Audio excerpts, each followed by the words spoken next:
Dictation start होगी 5 second बाद।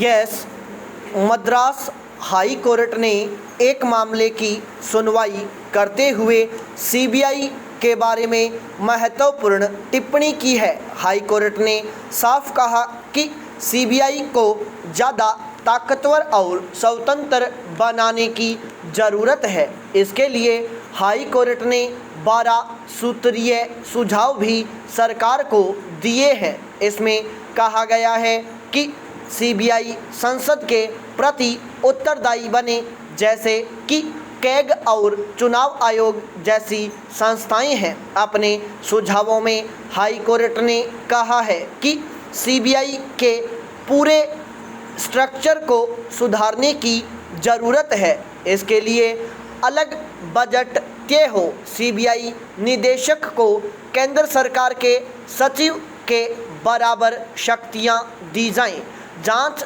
Agency को पूरा तकनीकी सहयोग मिले और ज़रूरत के हिसाब से इंफ्रास्ट्रक्चर दिया जाए।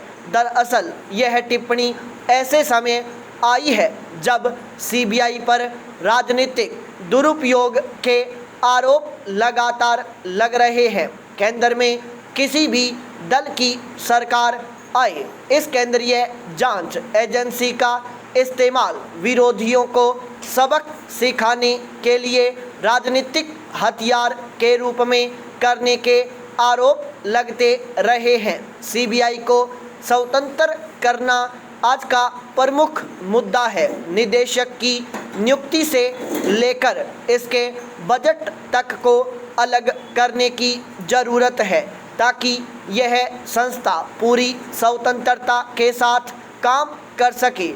अभी संस्था डीओपीटी मंत्रालय के तहत काम करती है। आमतौर पर यह मंत्रालय प्रधानमंत्री के अधीन ही रहता है। ऐसे में कई बार निदेशक की नियुक्ति से लेकर इसके परिचालन में सीधे राजनीतिक हस्तक्षेप की आशंका के आरोप लगते रहे हैं। दूसरा पक्ष यह भी है कि राज्यों के भीतर होने वाले कई मामलों में सीबीआई जांच की मांग की जाती है, क्योंकि राज्य की एजेंसियां पहले से ही अपना भरोसा खो चुकी है। मुश्किल यह है कि सीबीआई कई बार गंभीर मामलों से भी यह कहकर किनारा कर लेती है कि जांच करने के लिए उसके पास पर्याप्त इंफ्रास्ट्रक्चर नहीं है। ऐसे में जांच एजेंसी को ताकत देने की बहुत ज़रूरत है, ताकि वह ईमानदारी और तेज़ी के साथ मामले की जांच कर सके। इन हालात में सीबीआई को लेकर हाई कोर्ट की टिप्पणी पर ध्यान दिया जाना चाहिए। वर्तमान में देश में एक भरोसेमंद और स्वतंत्र जांच एजेंसी की ज़रूरत महसूस की जा रही हो। ऐसी हालत में सीबीआई जैसी केंद्रीय जांच एजेंसी को क्यों नहीं मजबूती के साथ खड़ा किया जाए। केंद्र की मोदी सरकार कई मामलों में नई पहल कर चुकी है। ऐसे में उम्मीद की जा सकती है कि वह सीबीआई को मजबूत करने के लिए सुझाए गए मद्रास हाई कोर्ट के सुझावों पर गंभीरता से मंथन कर कोई बेहतर रास्ता निकालेगी। पाई पैराजेंज। अमेरिकी के सबसे खूनी युद्ध के दौरान जॉन हे और जॉन निकोले ने तत्कालीन राष्ट्रपति अब्राहम लिंकन के निजी सचिवों के रूप में काम किया था। उन्होंने युद्ध काल में नेतृत्व की सरपरस्ती में बहुत कुछ सीखा। वर्षों बाद उन्होंने उन सीखों को लिंकन प्रशासन के बहुखंडीय इतिहास में लिपिबद्ध किया। इसमें उन्होंने सबसे महत्वपूर्ण जो बात लिखी वह है, हर युद्ध राजनीतिक विचारों से शुरू होता है। असर डालता है और ख़त्म हो जाता है। राष्ट्र के बिना, सरकार के बिना, धन या क्रेडिट के बिना, जनता के समर्थन के बिना, समर्थकों के उत्साह के बिना न कोई सेना हो सकती है और न कोई युद्ध। यह सीख आज भी सच है। अफ़गानिस्तान में अमेरिकी युद्ध इसलिए ख़त्म हो गया क्योंकि जनता थक गई थी और राजनीतिक नेता इसके खिलाफ हो गए थे। युद्ध को ख़त्म करने के वादे पर 2016 में डोनाल्ड ट्रंप राष्ट्रपति चुने गए थे। 8 वर्ष पहले बराक ओबामा भी इसे ख़त्म करने के वादे पर चुनाव जीते थे। इसे ख़त्म करने का वादा करते हुए पिछले वर्ष बाइडन भी राष्ट्रपति चुने गए थे। अमेरिकी जनता 1 दशक से ज़्यादा समय से यही चाहती भी थी। सबसे महत्वपूर्ण बात तो यह है कि अफ़गान लोगों ने कभी युद्ध का समर्थन नहीं किया और न यह चाहत रखी कि अमेरिकी सेना जब लौटे तो कुछ सैनिक वहां रुके रहें। उन्होंने ऐसे नेताओं को आगे ही नहीं बढ़ाया जो जनता की खातिर व्यक्तिगत हितों का त्याग कर सकें।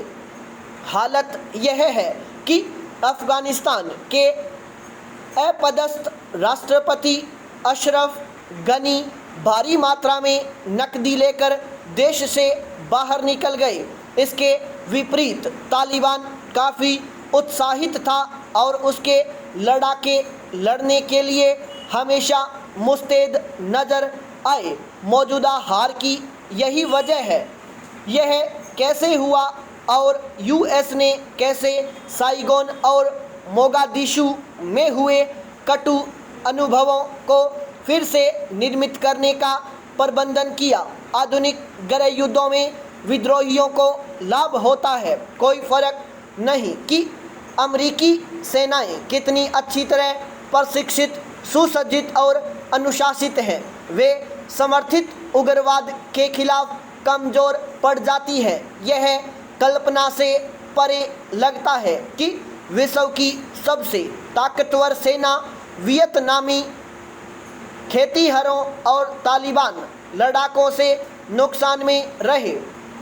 असल में हम तदनुसार अपनी योजना में बदलाव करने में विफल रहे हैं। 20 वर्ष पहले अमेरिकी नेता अफ़गानिस्तान में व्यवस्था बनाने की योजना बनाने में विफल रहे।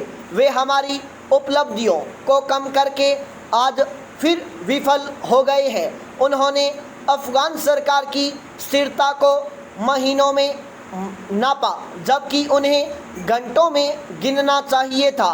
अमेरिका द्वितीय विश्व युद्ध के बाद से दुनिया भर में उग्रवाद से लड़ रहा है और हमारे खाते में जीत की तुलना में अधिक नुकसान दर्ज है।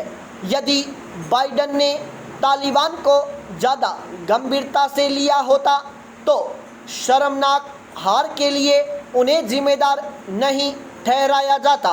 उग्रवाद में शक्ति संतुलन की गलत तरीके से व्याख्या करने वालों में सिर्फ यूएस प्रशासन ही नहीं है। अफ़गानिस्तान से सैन्य बलों की वापसी के आलोचक भी यही गलती करते हैं।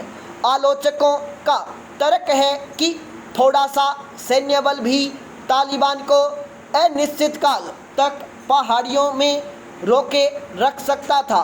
लंबे वक्त तक यथास्थिति बने रहने का कोई सवाल ही नहीं था। सैन्य वर्दी में पुरुषों और महिलाओं को संघर्ष को गंभीरता से लेना चाहिए। उन्हें अपने असैन्य नेताओं से अपेक्षा का भी उतना ही अधिकार है। बाइडन अपने गलत आकलन के लिए पहले ही दोषी ठहराए जा चुके हैं। पाई पैराचेंज। उदयपुर संभाग के आदिवासी बहुल पिछड़े झाडोल क्षेत्र में केंद्र सरकार की उज्ज्वला योजना ग्रामीणों के लिए सुविधा कम दुविधाजनक ज़्यादा बन गई है। आलम यह है कि गैस सिलेंडर और चूल्हे कबाड़ में तब्दील होते जा रहे हैं। गैस सिलेंडर के दाम लगातार बढ़ने से यह स्थिति उत्पन्न हुई है। स्टॉप।